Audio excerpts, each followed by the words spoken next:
Oskar Luts, Tagahoovis, jutustus. Kell on juba 12 öösel, aga kuidagi ei saa ütelda, et ses vanas puulogus avara hoovi viimases supis valitseks rahu. Tatjana Nikolajevna, endise Vene kohtuametniku lesk, tõmbab voodivaiba üle pea ja juba 10. korda püüab uinuda. Kuid see on asjatu katse, nagu kõik eelmisedki. Naaberkorteris number 6 jamab purjus kiromant ja mustakunsti professor Pastelli alias Pastel oma armukese Bertaga. Number 7 jorutab autojuht Timka sõbranna Trude ühe hilise meeskülalisega ja koridori lõpus number 8 teeb vana Silkleib mahedat muusikat oma joomasõprade seltsis. Kitarr, balalaika ning vahel sekka lõõtspilli röögatused. Silkleib, härra Menusk, on vabakutseline. Müüb odavat viina ja hangeldab neitsitega.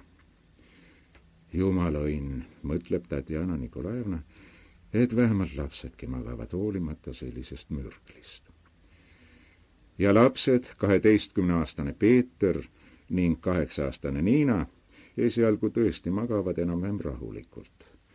Kuid küllalt virguvad nemadki, kui tulevad koju allüürnikud, vennaksed, Pražnikovid, kes ühtlasi on leskproua juures kostil.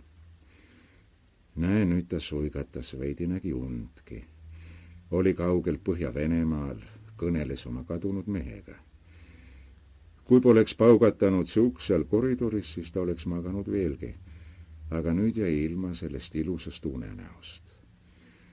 Ja siin võib pisut puhata ainult päeval, siis magavad naabritki. Kuid päeval pole selleks aega. Päeval ta peab õmblema, teenima leiba endale ja kõigepealt lastele.